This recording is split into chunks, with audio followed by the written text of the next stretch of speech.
widespread feeling really is that we need wider stability for the industry rather than this lurching from one application window to another. We need to know what's going to happen going forward beyond this June and September window. The government's flagship Agri-Environment scheme for England will reopen later this month, but only for some farmers, and there's no detail on budget. We get to grips with the relaunched Sustainable Farming Incentive, why a High Court ruling could lead to lower meat inspection charges in processing plants, and Open Farm Sunday celebrates its 20th anniversary. Welcome to the Farmers Weekly podcast. I'm Johan Tasker. I'm Louise Impey. And I'm Hugh Broom. Our top story this week, Defra has confirmed that the Sustainable Farming Incentive will reopen for applications for farmers in England on June the 30th. It means the government has met its self-imposed deadline to get the scheme going again during the first 6 months of the year, but only just. And there's no detail on budget, and only farmers who haven't previously joined the scheme will be eligible. I caught up with Katie Hilton, Director of Farm Business Advisors Cheffins, who welcomed the relaunch but said more detail is vital. So we were pleased to have the announcement on Tuesday to tell us what the detail is going to be for the new SFI 26. I think the widespread feeling really is that we need wider stability for the industry. So rather than this lurching from one application window to another, we need to know what's going to happen going forward beyond this June and September window. But yeah, very, very welcome to see the details released. There have been some changes, some nips and tucks and tweaks. Talk us through one or two that caught your eye. Yeah, so I don't think there were any sort of major surprises. In terms of the actual detail, the technical detail of the SFI actions, one or two that did catch my eye were, for example, the SOH1 no-till farming, which can now be used for the sowing of all seeds and not just crops. This could cause issues because it's a static action.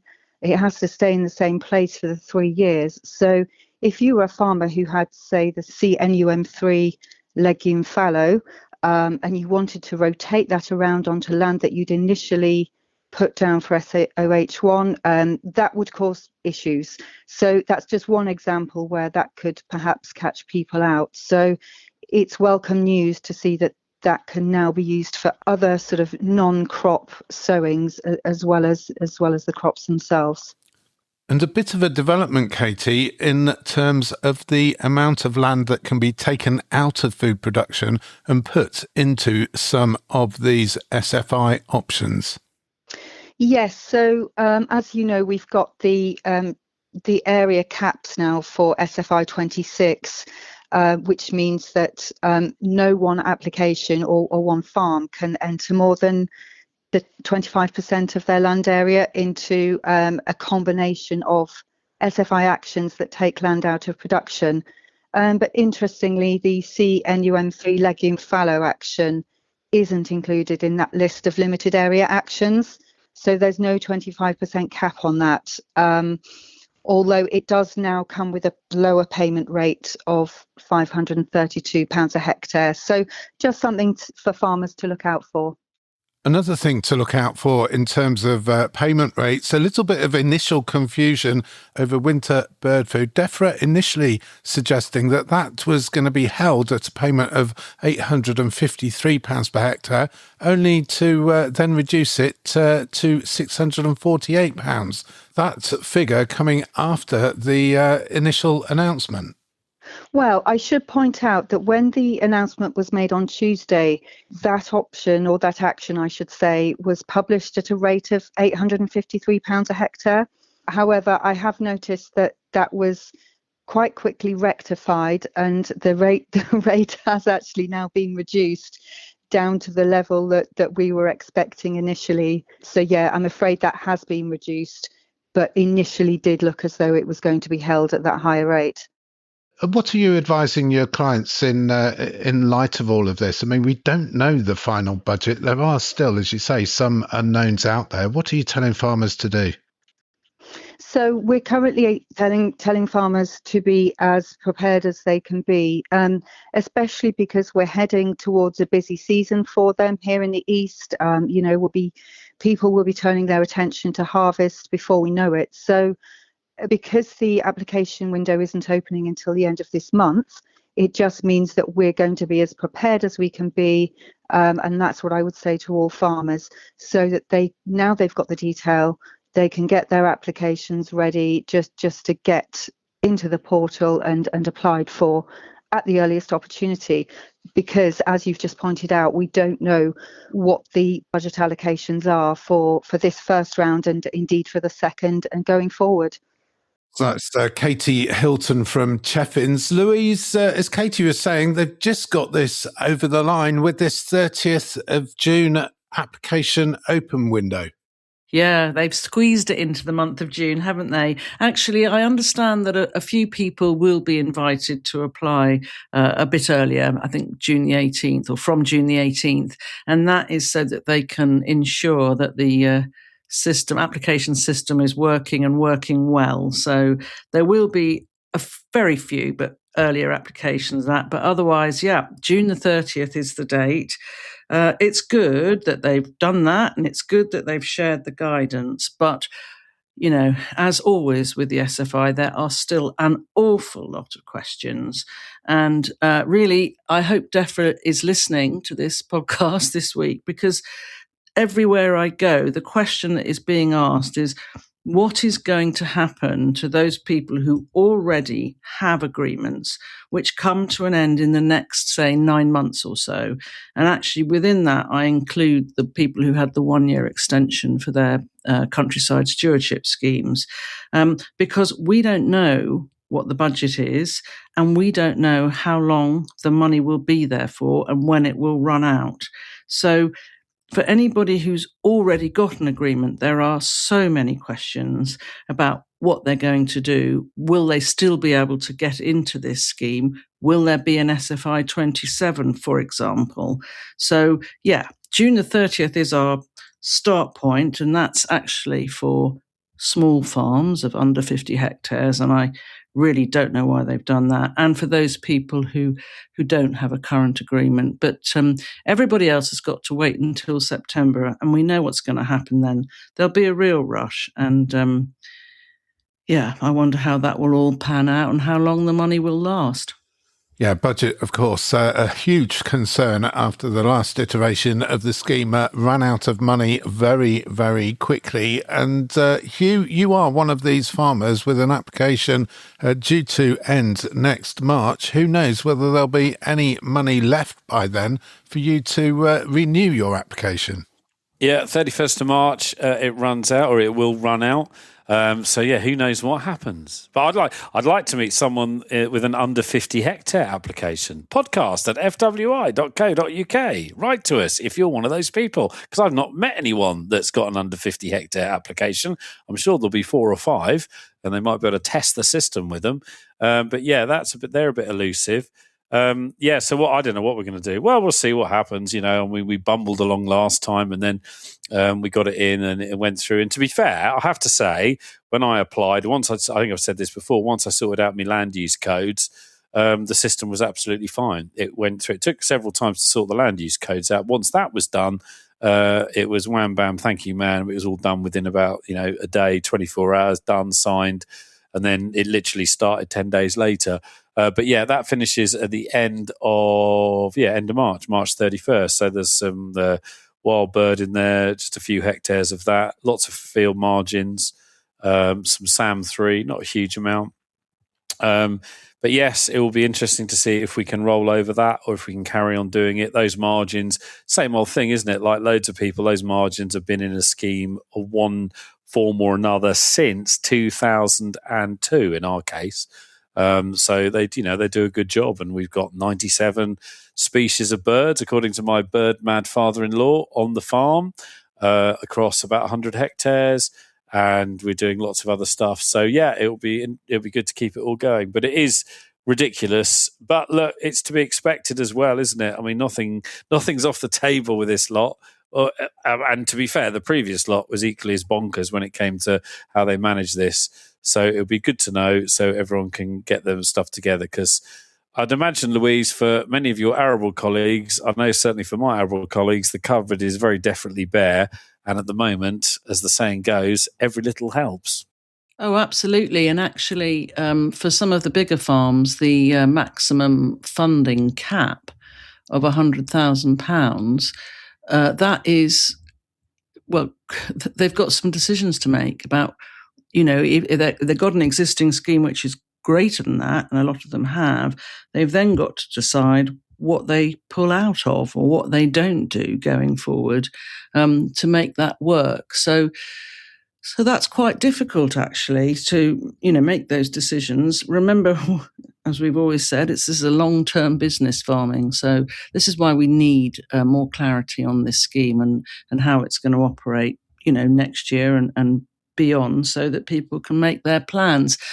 One point of interest for you, Hugh, I have come across one person who is putting in an application for an under 50 hectare farm. However, he isn't a farmer. He's not involved in food production, but he happens to have 50 acres and he's putting in an SFI application. So there you go. Is one of your horse paddock neighbours? It's someone like that. I told him what I thought, to be honest with you.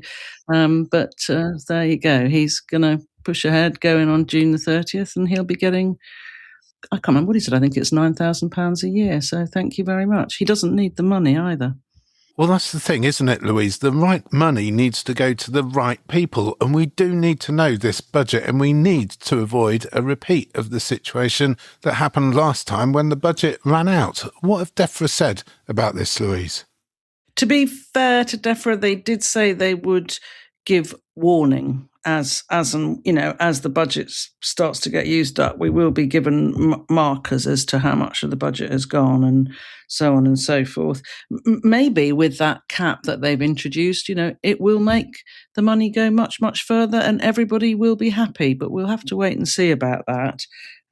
It does seem entirely wrong and against the whole ethos of the scheme if people have to stop delivering for the environment for a while, just while they get their sort of admin and IT in order. But that's the situation that we're in. And as I said, let's hope Defra is listening. Let's hope that they understand some of these issues and that they are working on it and going to do something very positive for everybody.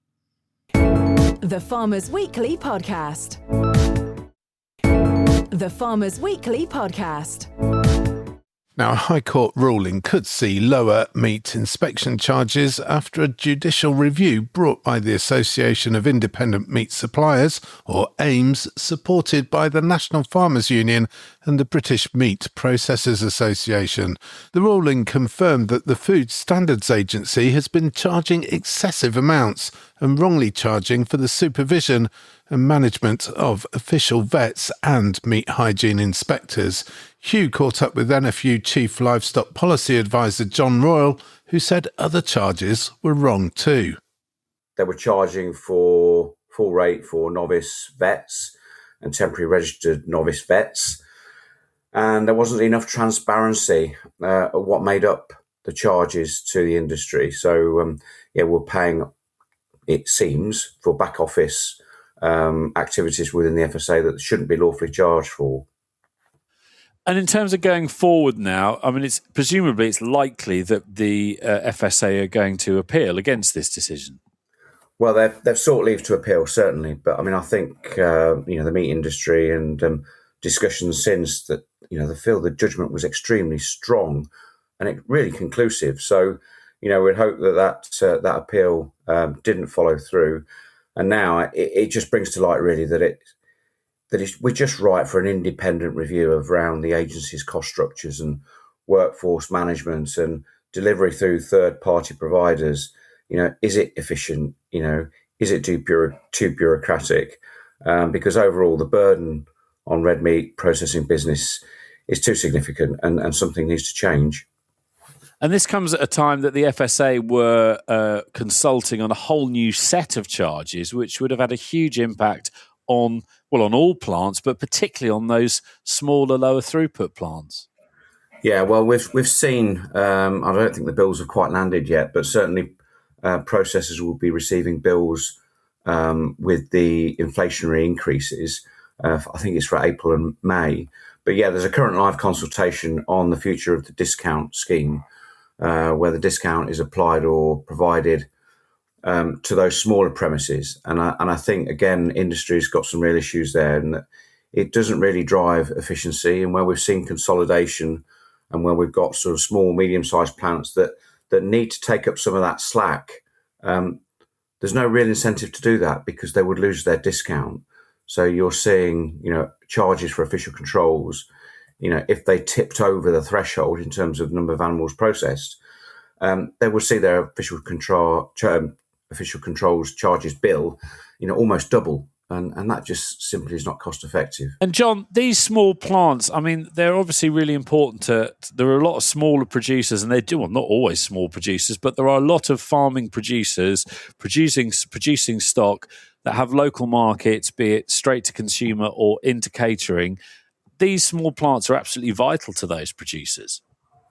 Oh, absolutely. I mean, I think we're reaching that critical point now, aren't we, where we've seen consolidation. And the burden and bureaucracy of official controls does impact small and medium-sized abattoirs first. But if we carry on as we are, we're just going to be left with the larger premises that doesn't provide that competition, doesn't provide that sort of local support to the local farming community. These are highly efficient businesses in many cases, albeit working on very thin margins. But the difficulties they encounter, it's not around poor management, or lack of suppliers or customers, but it's the regulatory burden. And I think that's where the industry needs to settle down. We need to see less consolidation. We need to maintain this overall infrastructure that supplies these local food systems. Unless we see some fundamental change, we're going to see further consolidation and farmers having to move animals further and further to get them processed. That's NFU Chief Livestock Policy Advisor John Royle. Hugh, this is going to be good news for abattoirs and meat processors, good news for livestock farmers, but this ruling, the FSA, the Food Standards Agency, they're going to launch an appeal, aren't they? Yeah, it's expected. I think the FSA have lodged an appeal on this, which isn't surprising. There are some things that they have accepted in this judgment, but I think what this does is it lifts the lid off this whole thing, which has been going on for many years now. And factories, whether they're small, tiny abattoirs, right through to the biggest factories, have always said that they don't believe, they're not happy with how the FSA charges. They don't see the FSA as being a very efficient body. In cases, I mean, there's examples, things like, for example, one of the examples was people being charged. So here's a meat inspector, and that costs, X £100 an hour to have them in the plant. And then they're charging exactly the same for someone who's qualified like a week ago or is even a trainee.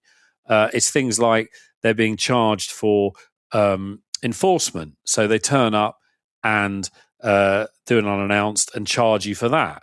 I think the wider thing here, though, and I think this is where I hope, this could take some time, because if there's an appeal and then they've got to work out if all these charges are unlawful, how are they going to compensate people? How's that going to work? Are they going to pay money back? The bottom line is, I don't think the FSA are really cross and tired of having to sort out and do the whole meat inspection thing, because we used to have the meat hygiene service, and I think then before that it belonged to the local environmental health officers from the local councils, if you go way, way back. And there's an argument to say that there's plenty of other examples in public life, in regulatory life, where independently appointed, qualified people carry out the job they need to do for those private businesses. And an example of that is a vet coming onto your farm. You pay a vet to come onto your farm. They're duly qualified and monitored by their professional body. And then you have a commercial arrangement with that vet to do whatever they need to do on your farm. And the question is, why can't that happen potentially in abattoirs. It's a bit like building inspection. You can have building inspectors through the local council, or you can hire independent building inspectors who are equally as qualified and totally credible, and they come onto your site and do that job, usually quicker and cheaper than the council. So this, I hope, will engage the debate as to the future of how this operates. Because at the moment, if you're a small, particularly if you're a small and medium-sized and small abattoir, this is a hugely costly exercise. There is no cause for redress. I mean, I've been into some of the small abattoirs and I've seen one of the enforcement notices.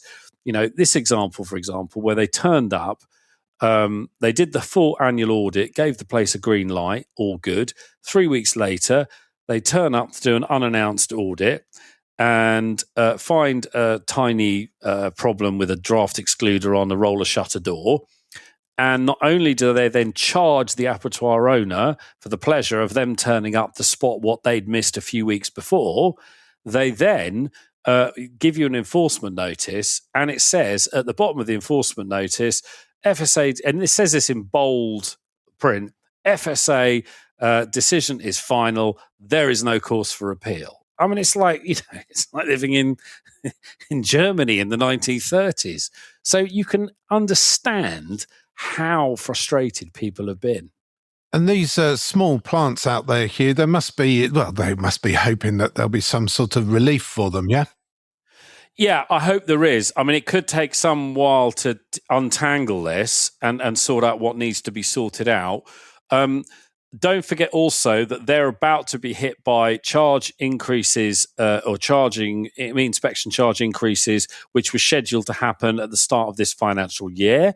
So they're waiting for those to hit them. The other thing that's happening at the moment is there's a consultation on how they look at the sliding scale. So a lot of those smaller plants had, if you will, a discounting scheme. They got like a rebate. So if you're a massive plant with a huge throughput that can spread if the meat inspector costs you 300 quid an hour, you can spread that over a lot of numbers, a lot of animals being processed.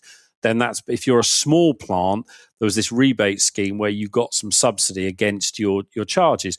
But the new proposals risk penalising a lot of these medium-sized plants. And in some cases, I spoke to one operator the other week, it could double their cost. And we're going from sort of 80, 90,000 quid a year to 180,000 quid a year, which is a huge increase.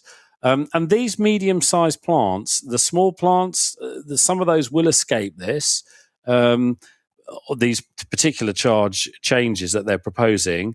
But these medium-sized plants, they are, all of these plants, little plants, are under pressure because of the regulatory burden, because of the cost of operation.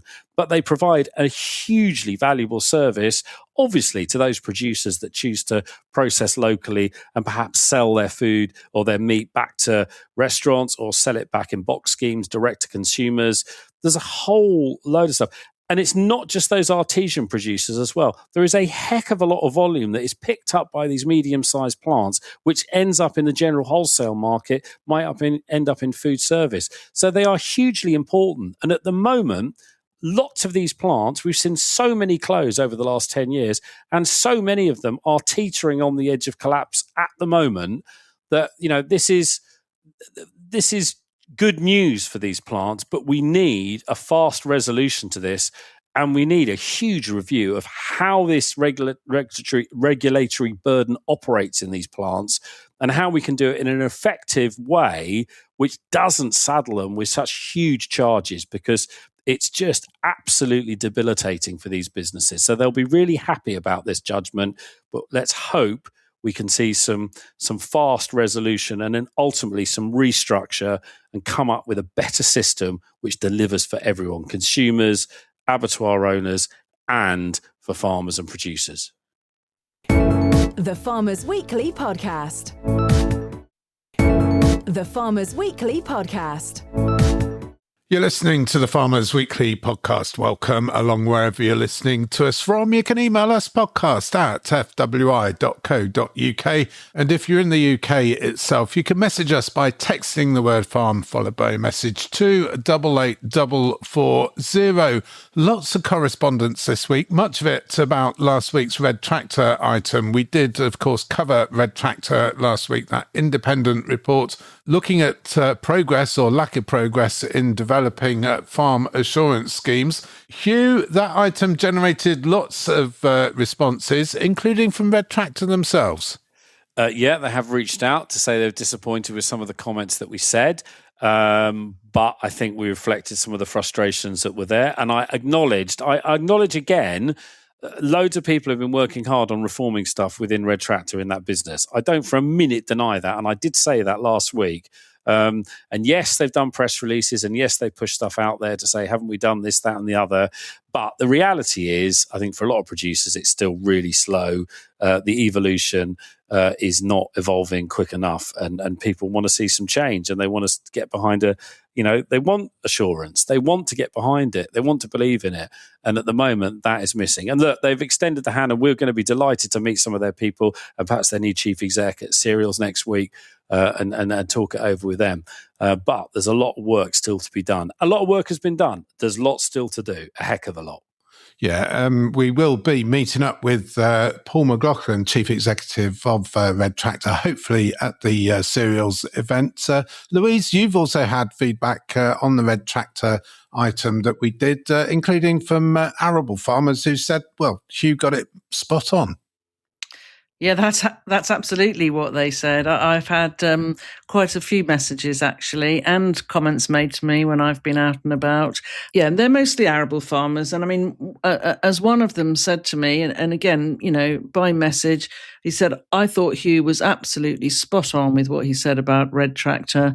I've got my inspection coming up in a few weeks' time, and I can already see and I can tell that nothing has changed. So there you go. That's and that's not the only comment I've received. And I was actually on a farm this morning and with a group of farmers, and they all commented on it actually, and they all said the same thing. So at the farm level, they're not seeing any change, and that is very disappointing to them. Now, if that change is coming, then that's great. Let's hurry it up. But they do expect to see really quite some difference.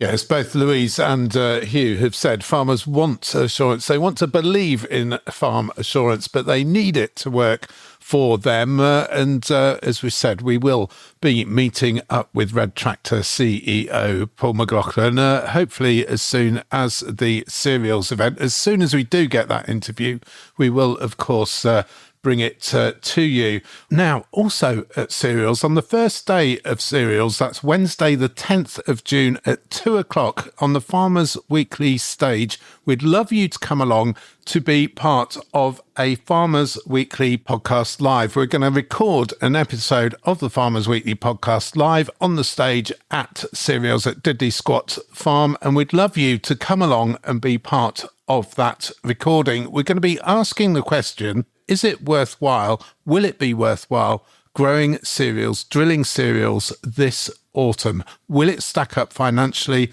or are the input costs and output prices so out of kilter, farmers are just not going to bother drilling wheat, barley, other cereal crops this autumn? We've got a fantastic panel lined up. We've got Andrew Dewing from Dewing Grain.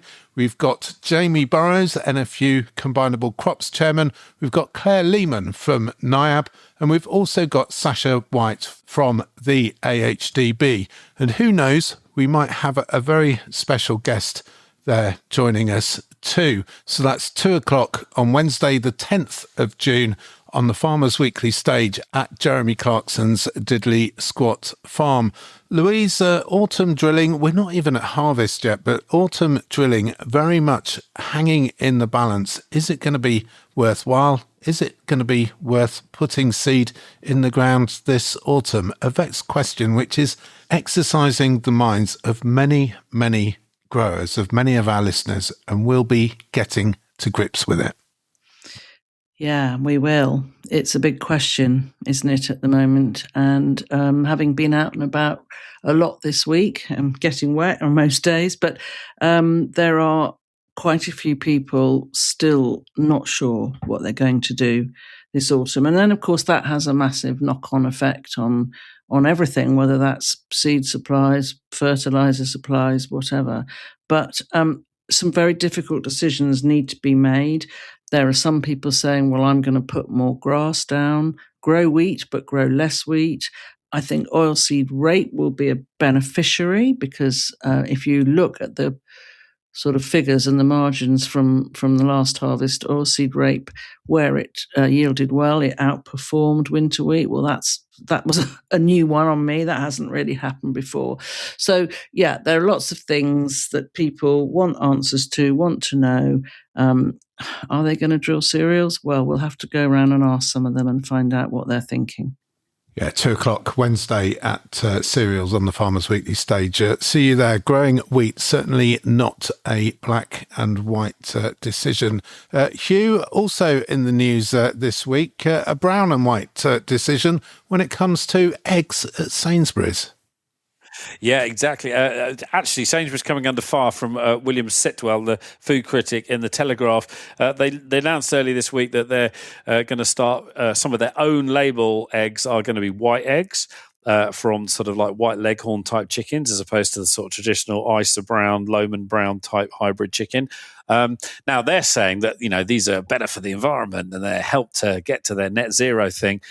Some of the coverage has been quite damning of that. I think, to be fair, though, to Sainsbury's, as somebody that's owned, and I think there's also been a lot of social media from chicken breeders across the country saying, "Oh, this is nonsense." But as someone that I've got 2 of those white hybrids in my chicken coop at the moment, and when we used to keep quite a lot of chickens, they are very efficient little birds. They're effectively the American cage bird. There was a white egg market over here of some size or of some significance in the kosher market. But of course, the challenge with white eggs is one of the reasons we've steered away from them over here. Is because they're harder to keep clean. But Sainsbury's have done their homework. They're egg producers. They know what they're doing. These guys are big businesses. They realise that these chickens have got a better feed conversion ratio. Some people saying they don't last as long on the range, although I would dispute that from my own experience. But yes, it's caused a bit of a fluff. And in the Daily Telegraph poll, 60-70% of the people that had read the article said they preferred brown eggs. So we'll have to see where they end up with that. The other thing this week, there's been several pictures in social media of loads of stuff either falling off or about to fall off because people have done loads of hay or loads of silage bales and they've run the straps like an idiot just from front to back. They haven't gone across the trailer, which came up at an NFU thing I was at the other day, and people were quite concerned about it, and I'm concerned about it. So please make sure you strap your trailers down properly and teach people not just to go from front to back, go from side to side as well, because it's really dangerous and it's really unnecessarily to have it that. And then I was lucky enough this week to go to Norfolk and visit some NFU colleagues up there, and we had a fantastic couple of days and saw some really good farming. And what a wonderful part of the world it is. And we were blessed by lots of rain as well. So loads going on this week. But yeah, make sure you strap your trailers up properly. Or if people are going out on your behalf, make sure you tell them to strap the blooming trailers up properly. Because it's hard enough, getting the right PR without spreading bales everywhere. Yes, a timely reminder with, silage season underway, haymaking in full swing and harvest coming up. Keep those trailers safe and well maintained and make sure those loads are covered and strapped on. If you want any advice on trailer safety, you'd be well advised to go to something like tillypass.co.uk. The head-to-toe scheme and the Tilly scheme, all the details there.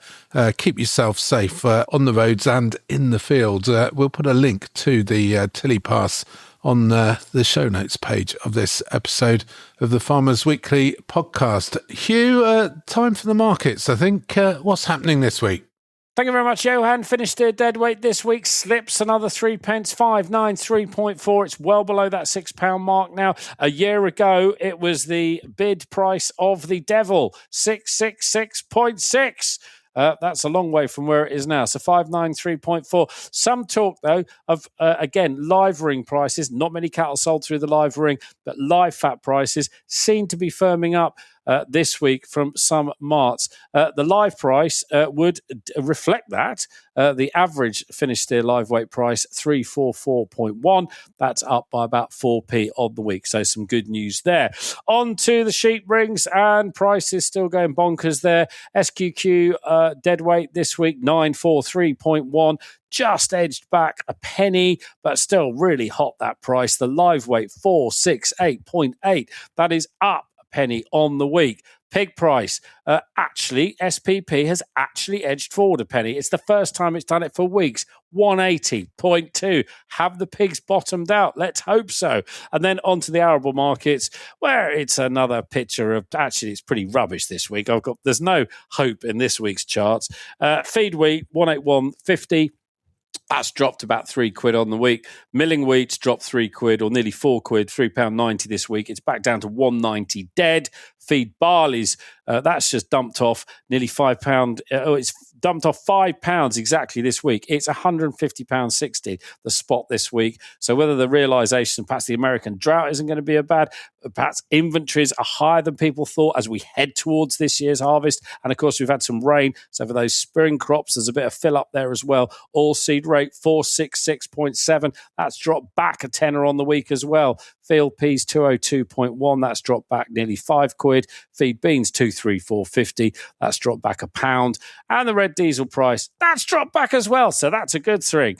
93.78, back from last week's 95.86. But still nowhere near what it was a year ago when it was 62.35.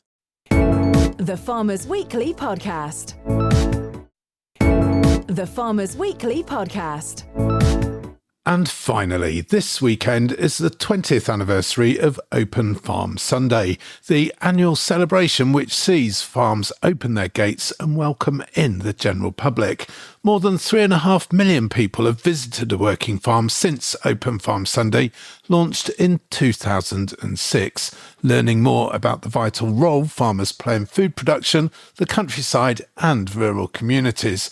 They include Fenland farmer Michael Sly and his team at Park Farm Thorney near Peterborough, who's welcomed more than 119,000 people over the last 20 years. This week, Michael received an award from the Duchess of Edinburgh, Honorary President of LEAF, the charity which manages Open Farm Sunday, while another farmer who regularly takes part is Devon dairy farmer Rachel Risdon. We moved to this farm as a tenancy a while back, and we're quite near Exeter, and I think we're just very conscious of the number of people who just don't really know where their food comes from properly. We see a lot of big Open Farm Sunday events, but equally they can be as small as people want them to be. You don't have to put on a huge event for it to be a success. When we first moved here, and I'd always wanted to do it, we went to a neighbouring one and there was thousands of people. We quite quickly decided that was not for us. And our first one we did, so we registered, the first, I think 2 or 3 years, we registered through LEAF on the website, but you can choose that you don't show on the website. So then they send you the resources and things, but you actually just advertise it as you choose. So we just put it in the parish magazine and the local school newsletter. And the first couple of years, I think we only had, 60 to 70 people, just something that we could really deal with. But the local people who we really wanted to speak to, I suppose we moved to a farm and changed it from a sheep and arable farm to a dairy farm. And we knew that everyone locally would be wondering what we were up to. So what do you get out of it generally? I mean, what do you get out of hosting an Open Farm Sunday event? All sorts of interesting questions and just really lovely feedback. Every year we sort of braced ourselves for, especially certain years have been, real worries about protesters and activists, especially on dairy farms. And so far, touch wood, every single year that has not been a problem, and just lots of really positive feedback. And amazingly, so many new people, and people will come quite a long way. Actually, the sort of classic people just don't have any idea of how complicated farming is. And we run a fairly simple grass-based system, but I think they just think you just lob cows in a field and bring them in to milk them, and not much more thought than that goes into it. Quite. And overall then, Rachel, has it helped you build closer links with your local community? I suppose initially, we had a lot of the local people from our village and the neighbouring villages. And I suppose because we've done it every year, we don't get so many of the local people, but now we do. So since COVID, there's been an online booking system, which we've used. And it's great because you can kind of limit your numbers, but also even if you don't reach your limit, you still know how many then roughly you're going to expect. I mean, we've never turned anyone away, and we don't in any way check if people have bought tickets, but it gives you a pretty good guideline. We've got, like I said, we've had people come, an hour or so, sometimes from the other side of Exeter. But we do find, because we do as a guided farm walk, and we take them, to see different groups of animals and then show them a bit of milking at the end. Because we're with them, people quite often comment how much they've learned, because they can just sidle up to you and ask you interesting questions. Yes. Devon dairy farmer Rachel Risdon, just one of many farmers, large and small, taking part in Open Farm Sunday this weekend. Louise, a fantastic initiative. Yeah, best of luck. It's a great initiative, isn't it? And a lot of these farms are very busy on the actual day, and they do a fantastic job. People really look forward to attending these events.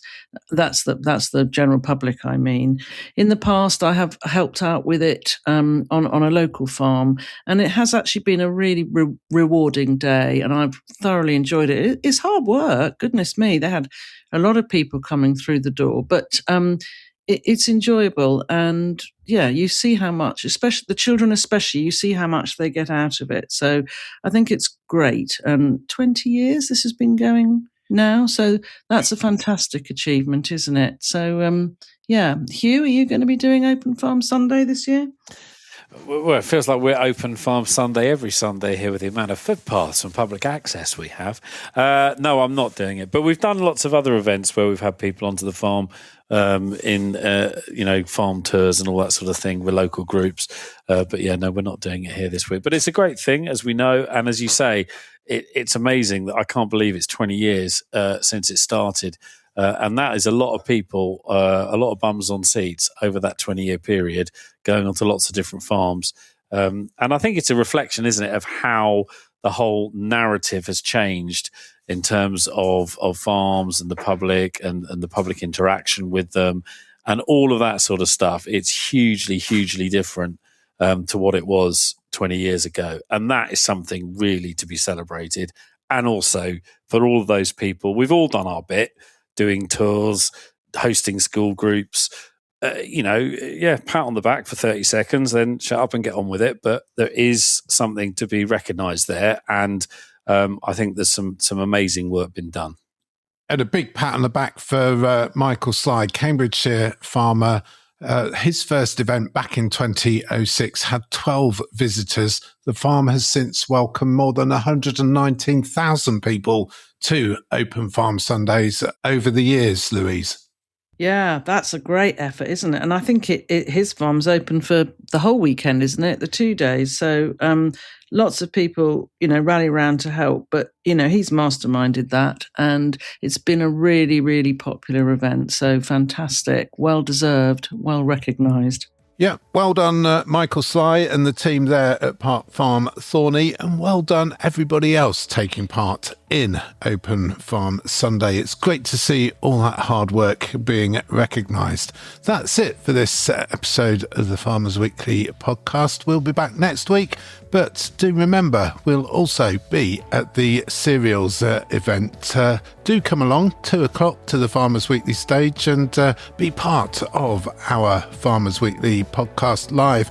Lots of other things too on the Farmers Weekly stage at cereals, including women in agriculture and also Britain's Fittest Farmer. Farmers Weekly's Britain's Fittest Farmer Challenge. They'll have their own special area too. We'll put a link to all of that and more on the show notes page of this episode of the Farmers Weekly podcast, so you'll be able to see exactly where you need to be and when. Do come along, do bring a friend. It'll be great to see you. I'm Johan Tasker. I'm Louise Impey. And I'm Hugh Broom. Thank you for listening.